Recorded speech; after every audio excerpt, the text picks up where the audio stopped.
ഭാഗം 1 തുടർച്ച. എനിക്ക് വേണ്ട ഈ വൃത്തികേട്. എന്നിട്ട് അവൾ കാപ്പി മാത്രം കഴിച്ച് ആരോടുമൊന്നും പറയാതെ എണീറ്റ് പോയി. സിസ്റ്റർ നീരായ്ക്ക് ദേഷ്യം വന്നു. ചൊടിച്ചുകൊണ്ട് അവർ ലില്ലിയെ തിരികെ വിളിച്ചു. സോറി, അത്രമാത്രം പറഞ്ഞ് അവൾ തൻ്റെ റൂമിലേക്ക് പോയി. ഇത്തരം കുറുമ്പോ? ഇതിന് കൂട്ടുനിൽക്കാൻ എന്നെ കിട്ടില്ല. സിസ്റ്റർ നീര സ്വതവേ ശാന്തപ്രകൃതിയായിരുന്നു. പക്ഷേ അവരിന്നാകെ ചൂടായി. വലിയ ബഹളമായി. പിന്നീട് സിസ്റ്റർ ഡൊറോത്തി ചെന്ന് ഇടപെട്ടിട്ടാണ് ലില്ലി ഭക്ഷണം കഴിച്ചത്. സിസ്റ്റർ നീര ചോദിച്ചത് ശരിയല്ലേ? ഡൊറോത്തിയമ്മ പിള്ളേരെ ധിക്കാരമാണോ പഠിപ്പിച്ചു കൊടുക്കുന്നത്? ഇങ്ങനെ പെരുമാറിയാൽ ആ കുട്ടിയുടെ ഭാവി എന്താവുമെന്ന് ഞാൻ ഇപ്പോഴേ പറയാം. ഇതെവിടെ നടക്കും? സിസ്റ്റർ ഡൊറോത്തി തൻ്റെ സഹജമായ പുഞ്ചിരിയോടെ സമാധാനിപ്പിച്ചു. ആ കുട്ടി ഒരു പ്രത്യേക തരമാണ്. സാരമില്ല നീരാമ്മേ, ഞാൻ പറഞ്ഞ് സമാധാനിപ്പിച്ചോളാം. സിസ്റ്റർ നീര അത്ര വേഗമൊന്നും അത് സമ്മതിച്ചു കൊടുക്കാൻ ഒരുക്കമല്ലായിരുന്നു. അവർ പിറുപിറുത്തുകൊണ്ട് അടുക്കളയിലേക്ക് പോയെന്ന് മാത്രം. ഇന്ന് ലില്ലിയെ കൊണ്ട് സിസ്റ്റർ നീരയോട് മാപ്പ് ചോദിക്കണമെന്ന് സിസ്റ്റർ ഡൊറോത്തി കരുതിയിരുന്നു. അല്ലെങ്കിൽ താൻ ബോർഡിംഗ് ഹൗസിൻ്റെ ചുമതല നോക്കുന്നതിൽ ഒരർത്ഥവുമില്ലാതാവും. പക്ഷേ ലില്ലിയോട് ഏത് രീതിയിലാണ് വേണ്ടതെന്ന് തനിക്ക് മനസ്സിലാവുന്നില്ല. രാവിലത്തെ വഴക്ക് കഴിഞ്ഞിട്ട് 1 മണിക്കൂർ കഴിഞ്ഞില്ല. വീണ്ടും അവൾ കുഴപ്പം ഒപ്പിച്ചിരിക്കുന്നു. തെല്ല് നേരം അങ്ങനെ ചിന്തിച്ച് നിന്നിട്ട് സിസ്റ്റർ വരാന്തയിലേക്ക് നടന്നു ചെന്നു. ലില്ലിയപ്പ, സിസ്റ്റർ കഴിയുന്നത്ര ശബ്ദം മയപ്പെടുത്തി വിളിച്ചു. ലില്ലി അനങ്ങിയില്ല. അങ്ങനെ വിട്ടുകൂടല്ലോ. സിസ്റ്റർ അടുത്ത് ചെന്നു. വാ മോളെ, നീ ഇന്ന് വെറുതെ വഴക്ക് കൂടുന്നല്ലോ. എന്താ അത്? അവർ അവളുടെ കൈക്ക് പിടിച്ചു. ലില്ലി ആ പിടി വിടുവിച്ച് ഒന്നും മിണ്ടാതെ ദൂരെ നീങ്ങി ഇരുന്നു. തന്നോടാരും സ്നേഹം കൂടാൻ വരണ്ട, അവൾ കരുതി. ഇവിടെ ഇതൊന്നും അനുവദിച്ചു കൂടാത്തതാണ്. സ്കൂളിൻ്റെ ചിട്ടവട്ടങ്ങളിൽ പരമപ്രധാനമാണ് അനുസരണ. പക്ഷേ അനുസരിപ്പിക്കാൻ ഞാൻ തിരഞ്ഞെടുക്കുന്ന വഴി ആദ്യം മോശമാണെന്ന് തോന്നുമെങ്കിലും അത് സാരമില്ല. സിസ്റ്റർ ഡൊറോത്തി പുഞ്ചിരിച്ചു. അവർ ഗുൽമോഹറിൻ്റെ പൂക്കൾ എടുത്ത് ലില്ലിയെപ്പോലെ തന്നെ വലിച്ചെറിഞ്ഞുകൊണ്ട് അവളുടെ അടുത്തിരുന്നു. എന്ത് ചെയ്യാം? സിസ്റ്റർ ഡൊറോത്തി ലില്ലിയുടെ അപ്പൂപ്പനെ ഓർത്തു. ഒരു ഉയർന്ന സൈനിക ഉദ്യോഗസ്ഥനായിരുന്നു അദ്ദേഹം. ഒരു കാർ അപകടത്തെ തുടർന്ന് സൈന്യത്തിൽ നിന്ന് വിരമിക്കേണ്ടി വന്നു. ലില്ലി അന്ന് കൈക്കുഞ്ഞായിരുന്നു. കാറിൽ 4 പേരാണ് ഉണ്ടായിരുന്നത്. ലില്ലിയുടെ ഡാഡിയും മമ്മയും അപ്പൂപ്പനും ലില്ലിയും. അപ്പൂപ്പൻ പിൻസീറ്റിൽ ലില്ലിയെ കളിപ്പിച്ചുകൊണ്ടിരിക്കുകയായിരുന്നു. ലില്ലിയുടെ ഡാഡിയാണ് കാർ ഓടിച്ചുകൊണ്ടിരുന്നത്. നിയന്ത്രണം വിട്ട് പാഞ്ഞു വന്ന ഒരു ചരക്ക് ലോറി കാറിനെ ഇടിച്ചു തെറിപ്പിച്ചു. അപകടത്തിൽ ലില്ലിയുടെ ഡാഡിയും മമ്മയും മരിച്ചുപോയി. അപ്പൂപ്പൻ്റെ വലത് കാലിനും തലയ്ക്കും പരിക്കേറ്റു. ലില്ലി തെറിച്ചുപോയി ഒരു പുൽക്കൂട്ടത്തിൽ വീണു. ആ അപകടത്തോടെ അപ്പൂപ്പൻ തകർന്നുപോയി. കൈക്കുഞ്ഞായ ലില്ലിയെയും കൊണ്ട് അദ്ദേഹം നാട്ടിലേക്ക് തിരിച്ചു പോന്നു. ലില്ലിക്ക് അപ്പൂപ്പന് അവളും മാത്രം. അതുകൊണ്ട് താൻ അവളെ ലാളിച്ച് നാശമാക്കിയിട്ടുണ്ടെന്ന് അദ്ദേഹം പറഞ്ഞു. സിസ്റ്റർക്ക് ശരിയാക്കിയെടുക്കാൻ കഴിയുന്നത്ര മാത്രമേ അവൾ ചീത്തയായിട്ടുള്ളൂ കേട്ടോ. മുൻകോപം, അഹങ്കാരം, അനുസരണക്കേട് ഇതൊക്കെ ഇത്തിരിശെ കൂടുതലാണ്. ലില്ലി കേൾക്കെ തന്നെ അപ്പൂപ്പൻ സിസ്റ്ററോട് പറഞ്ഞത് ലില്ലിക്ക് അല്പം ക്ഷീണമുണ്ടാക്കിയിരുന്നു. അതുകൊണ്ട് സിസ്റ്റർ ഡൊറോത്തിയെ എതിർക്കാൻ തന്നെ അവൾ തീരുമാനിച്ചു. അവർ പറയുന്നത് യാതൊന്നും താൻ അനുസരിക്കാൻ പോകുന്നില്ല. ലില്ലിക്ക് ഇതുവരെയും കോൺവെൻറ്റിനകത്തെ ചിട്ടവട്ടങ്ങളൊന്നും പൊരുത്തപ്പെടാൻ കഴിഞ്ഞിട്ടില്ല. സഹിക്കാനാവാത്ത വിധം ധാർഷ്ട്യം നിറഞ്ഞ പെരുമാറ്റമാണ് അവൾ മേലധികാരികളോട് പോലും കാണിക്കുന്നത്. ക്രമേണ ഈ ശീലങ്ങൾ മാറ്റിയെടുക്കാമെന്ന പ്രത്യാശ സിസ്റ്റർ ഡൊറോത്തിക്കുണ്ട്. പക്ഷേ ഇന്ന് തന്നെ നോക്കൂ, ഉണർന്നപ്പോൾ മുതൽ വഴക്കിടുന്നതാണ്. അതിരാവിലെ പ്രാർത്ഥനയ്ക്ക് പോകാൻ മടി കാട്ടിയും ആദ്യത്തെ വഴക്ക് ആരംഭിച്ചത് അങ്ങനെയാണ്. പിന്നെ ഡൈനിങ് ഹാളിൽ, അതിൽ പിന്നെ തന്നോട്. സത്യത്തിൽ ഡൈനിങ് ഹാളിലെ ദേഷ്യത്തിൻ്റെ തുടർച്ചയാണ് ഇപ്പോഴും അവളുടെ വഴക്ക്. ലില്ലി ഇന്ന് സ്കൂളിൽ പോകുന്നില്ല. ഉവ്വോ? സിസ്റ്റർ ഇടം കണ്ണിട്ട് അവളെ നോക്കി.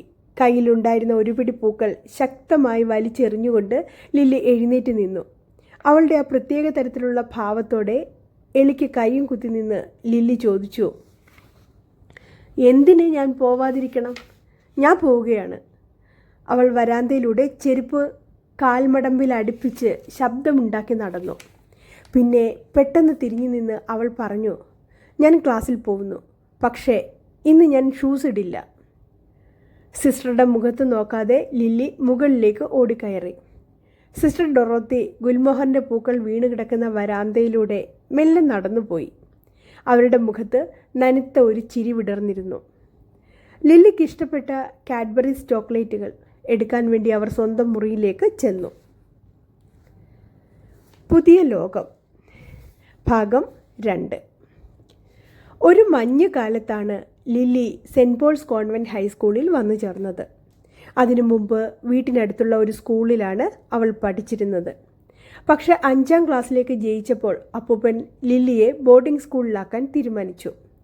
ലില്ലിയെപ്പോലെ തലതെറിച്ച ഒരു പെൺകുട്ടിയുടെ വളർച്ചയിൽ സിസ്റ്റർമാർക്ക് പലതും ചെയ്യാനുണ്ടെന്ന് അദ്ദേഹം കരുതി. പട്ടണത്തിൽ നിന്ന് തെല്ലകന്ന പ്രദേശത്ത് ചെറിയൊരു കുന്നിൻ്റെ ചെരുവിൽ മനോഹരമായ ആ സ്കൂൾ കെട്ടിടം സ്ഥിതി ചെയ്യുന്നു. കുന്നിൻ മുകളിലേക്കുള്ള വഴിയുടെ ഇരുവശത്തും നീണ്ടുയർന്ന് കാറ്റിലാടുന്ന പോളിയാൽത്തിയ മരങ്ങളുടെ നീണ്ട നിരകളുണ്ട്. മരങ്ങൾക്ക് ചുവടെ കനത്ത പൂത്തടങ്ങളുണ്ട്.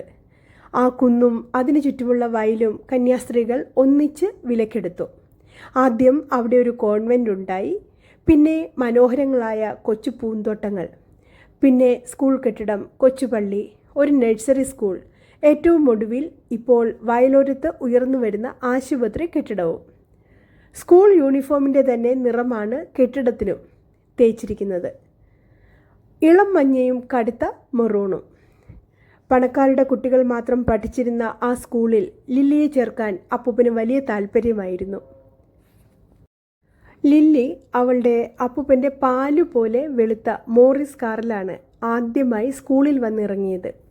ഗേറ്റിൽ നിന്ന് കോൺവെൻറ്റിലേക്ക് നീണ്ടുകിടക്കുന്ന ടാറിട്ട നടപ്പാതയ്ക്ക് ഇരുവശത്തുമുള്ള പൂത്തടങ്ങൾ അവൾക്കിഷ്ടമായി. വലതുവശത്തെ പ്ലേ ഗ്രൗണ്ടിൽ പെൺകുട്ടികൾ ബാറ്റ് കളിക്കുന്നുണ്ടായിരുന്നു. ലില്ലിയുടെ അപ്പൂപ്പൻ 2-3 തവണ ഹോണടിച്ചു. കുട്ടികളിൽ ആരോ തിരിഞ്ഞു നോക്കി. പിന്നെ കളി തുടർന്നു. അപ്പൂപ്പൻ പിന്നെയും ഹോണടിച്ചു. കാർ തുറന്ന് പുറത്തേക്കിറങ്ങി ലില്ലി ഗേറ്റിലേക്ക് നടന്നു. ഗേറ്റ് പൂട്ടിക്കിടക്കുകയായിരുന്നു. അത്ഭുതത്തോടെ ലില്ലി അപ്പൂപ്പനെ നോക്കി. അപ്പൂപ്പൻ വായിൽ പൈപ്പ് കടിച്ചു പിടിച്ചിരുന്നു. അദ്ദേഹം കണ്ണുകൊണ്ട് ദൂരേക്ക് ചൂണ്ടിക്കാട്ടി. ദൂരെ നിന്ന് കെറ്റീഷ ഓടി വരുന്നത് ലില്ലി കണ്ടു. ഒരു കറുത്ത വലിയ പക്ഷി പറന്നു വരികയാണെന്നാണ് ലില്ലി ആദ്യം കരുതിയത്. അടുത്ത് കണ്ടപ്പോൾ ലില്ലിക്ക് ചിരി വന്നു. മെലിഞ്ഞ ഒരു പെണ്ണ്, അവളേക്കാൾ വലിയ ഒരു കറുത്ത ഉടുപ്പും, മുടി ചപ്ര ചിപ്രയായി കിടക്കുന്നു. അതിൻ്റെ ഉള്ളിലൂടെ കറുത്തു തിളങ്ങുന്ന 2 കണ്ണുകൾ കൊണ്ട് അവൾ ലില്ലിയെയും അപ്പൂപ്പനെയും നോക്കി. അവളുടെ മുടിക്ക് ചെമ്പ് നിറമായിരുന്നു. പരിഭ്രമത്തോടെ അവൾ ഗേറ്റ് തുറന്നു. അവരുടെ കാർ ഉള്ളിലേക്ക് കടക്കുമ്പോൾ കെറ്റീഷ അത്ഭുതത്തോടെ ലില്ലിയെ മിഴിച്ചു നോക്കി. ഒരു മാലാഖയോ? അവൾ അമ്പരന്നു. കന്യാസ്ത്രീകൾ പറഞ്ഞു തന്നിട്ടുള്ള കഥകളിലെ മാലാഖയെ കെറ്റീഷ നേരിട്ട് കാണുകയാണോ? വേഗത്തിൽ ഗേറ്റ് പൂട്ടിയിട്ട് അവൾ കാറിൻ്റെ പിന്നാലെ ഓടി. കോൺവെൻറ്റിൻ്റെ മുറ്റത്തെ ബദാം മരത്തിന് ചുവട്ടിൽ കാർ നിർത്തിയിട്ടു. അപ്പൂപ്പൻ ലില്ലിയുടെ കൈയും പിടിച്ച് താഴേക്കിറങ്ങി. കെറ്റീഷ ഒരു പകപ്പോടെ മോറിസിൻ്റെ പിന്നിലേക്ക് ഒളിഞ്ഞു നിന്നു. ലില്ലിയുടെ അപ്പൂപ്പൻ നീണ്ടുയർന്ന ഒരു വലിയ മനുഷ്യനായിരുന്നു. കെറ്റീഷ എന്നല്ല ആരും രണ്ടാമതൊന്ന് നോക്കാൻ ഭയന്നു പോകും. വെളുത്തു തടിച്ച മുഖം, നീണ്ട കൈകൾ, കൈത്തണ്ട നിറയെ നരച്ചതെങ്കിലും ചുരുണ്ടിടതൂർന്ന രോമങ്ങൾ, കനത്ത ഒരു മീശ, അത് മുഴുവൻ വെള്ളി പോലെ നരച്ചിരുന്നു. തലയുടെ പകുതിയും കഷണ്ടിയാണ്. എന്തൊരു ഗാംഭീര്യം! അദ്ദേഹം വെളുത്ത ഉടുപ്പുകളും കൈയില്ലാത്ത ഒരു പച്ച ജാക്കറ്റും ഇട്ടിരുന്നു. വെള്ളി കെട്ടിച്ച ഒരു വാക്കിംഗ് സ്റ്റിക്ക് ഉണ്ടായിരുന്നു കയ്യിൽ. വായിൽ നിന്ന് പൈപ്പ് എടുക്കാതെ തന്നെ അദ്ദേഹം ഡ്രോയിങ് റൂമിലേക്ക് കയറുന്നു. വലത് കാലിന് നേരിയൊരു മുടന്തുണ്ട്. കെറ്റീഷ ഒന്നുകൂടി പതുങ്ങി. അപ്പൂപ്പൻ്റെ കയ്യിൽ തൂങ്ങി നടന്നിരുന്ന ലില്ലിയെ അവൾ ഏന്തി നോക്കി. എന്തൊരു മാലാഖ കുട്ടി! ദൈവമേ, സത്യമായും ഒരു മാലാഖ തന്നെ. കുനുകുന ഞൊറികളുള്ള ഒരു വെളുത്ത ഫ്രോക്കാണ് ലില്ലി ഇട്ടിരുന്നത്. ലില്ലിയുടെ അപ്പൂപ്പന് ഏറ്റവും ഇഷ്ടപ്പെട്ട ഫ്രോക്കായിരുന്നു അത്. അതിൻ്റെ കൈകൾ വിടർന്നുലഞ്ഞ് കിടന്നിരുന്നു. ചുരുണ്ട് സ്പ്രിങ് പോലെ കിടക്കുന്ന മുടി ഒരു വെള്ള റിബൺ കൊണ്ട് ഒതുക്കി വെച്ചിരുന്നു.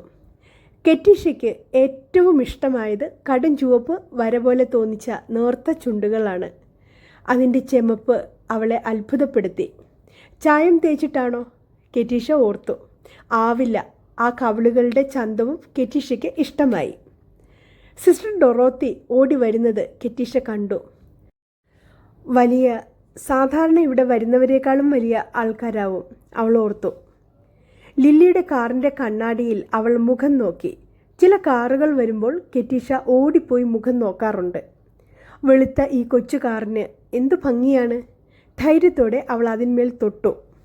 വരാന്തയിൽ നിന്നുകൊണ്ട് കെറ്റീഷ അവരുടെ സംസാരം ശ്രദ്ധിച്ചു. പക്ഷേ പകുതിയിലധികവും മനസ്സിലായില്ല. ഇംഗ്ലീഷിലാണ് സിസ്റ്റർ ഡൊറോത്തിയും സംസാരിക്കുന്നത്. എന്തായാലും ലില്ലി എന്നാണ് ആ കുട്ടിയുടെ പേരെന്നും അവൾ ഇവിടെ പഠിക്കാൻ പോവുകയാണെന്നും കെറ്റീഷയ്ക്ക് മനസ്സിലായി. അപ്പോഴേക്ക് ഗേറ്റിലൊരു സ്കൂട്ടർ വന്നു നിന്നു. താക്കോലും കിലുക്കി കെറ്റീഷ ഗേറ്റിലേക്ക് ഓടി.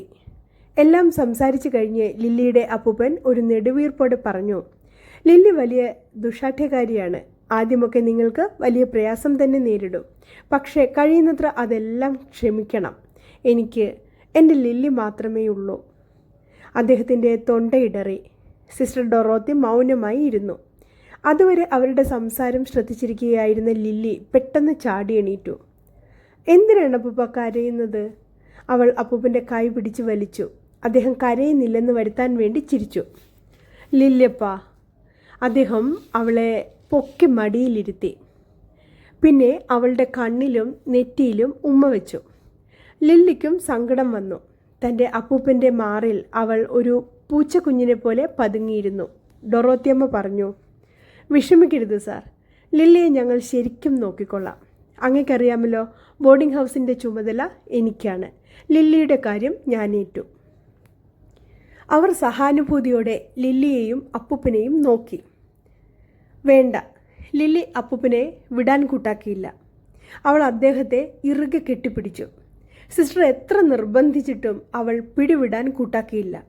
കുനിഞ്ഞ് അവളുടെ മുഖത്തേക്ക് നോക്കിയപ്പോൾ ലില്ലി കരയാൻ പോവുകയാണെന്ന് അപ്പൂപ്പന് മനസ്സിലായി. അവളെ അനുനയിപ്പിക്കും വിധം പുറത്ത് തലോടിക്കൊണ്ട് അപ്പൂപ്പൻ ചോദിച്ചു, ലില്ലിയപ്പ, വീട്ടിൽ വെച്ച് നീ അപ്പൂപ്പന് വാക്ക് തന്നതൊക്കെ മറന്നുപോയോ? മറന്നെങ്കിൽ ശരി, നമുക്ക് തിരിച്ചു പോകാം. ലില്ലി ഒന്നുകൂടെ അവളുടെ അപ്പൂപ്പൻ്റെ നെഞ്ചിലേക്ക് മുഖം പൂഴ്ത്തി. അവൾ അദ്ദേഹത്തിൻ്റെ മടിയിലേക്ക് ചുരുണ്ടുകൂടി. വീട്ടിൽ വെച്ച് അപ്പൂപ്പൻ അവളെ അനേകം തവണ ഉപദേശിച്ചിരുന്നു. ബോർഡിംഗ് സ്കൂളിൽ ചേർന്ന് പഠിച്ച് മിടുക്കിയാവാമെന്നും വളർന്നു വലുതായിട്ട് അപ്പൂപ്പനെ സംരക്ഷിക്കാമെന്നും ലില്ലി അദ്ദേഹത്തിന് വാക്ക് കൊടുത്തിരുന്നു. ഒരിക്കലും ബോർഡിംഗ് ഹൗസിലാക്കി അപ്പൂപ്പൻ തിരിച്ചു പോരുമ്പോൾ താൻ കരയില്ലെന്ന് എല്ലാ ദിവസവും അവൾ അപ്പൂപ്പനോട് പറഞ്ഞിരുന്നു. കരയുന്നത് മോശമാണെന്ന് ലില്ലിക്കും അറിയാം. അവൾ അതൊക്കെ ഓർത്തു. താൻ വാക്കുമാറ്റിയാൽ അപ്പൂപ്പൻ ദുഃഖിക്കുമെന്ന് പറഞ്ഞിരുന്നു. ശരി തന്നെ.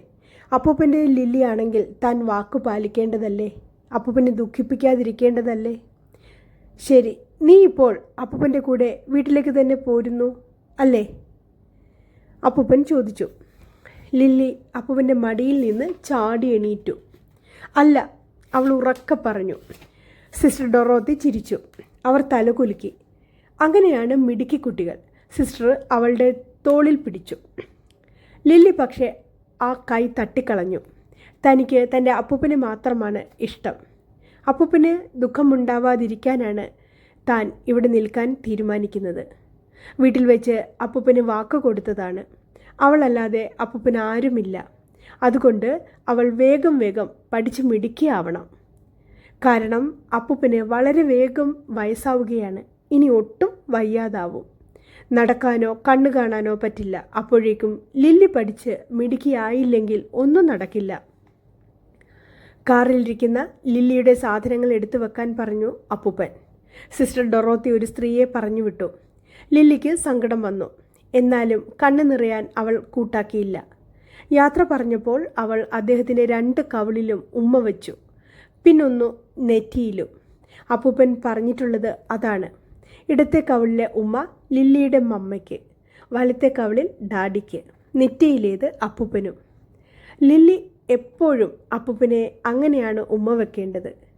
ഡാഡിയും മമ്മയും ഉണ്ടായിരുന്നുവെങ്കിൽ ലില്ലി 3 ഉമ്മകൾ നൽകേണ്ടി വരുമായിരുന്നില്ലേ? അതുപോലെ ഞാൻ പഠിച്ചു മിടുക്കിയാവാട്ടോ. ലില്ലി അപ്പൂപ്പൻ്റെ ചെവിയിൽ സിസ്റ്റർ ഡൊറോത്തി കേൾക്കാതെ പറഞ്ഞു. അപ്പൂപ്പൻ്റെ മുഖം തെളിഞ്ഞു. ലില്ലിയുടെ തലമുടിയിലൂടെ കൈ ഓടിച്ചുകൊണ്ട് അദ്ദേഹം ഒരു നിമിഷം നിന്നു.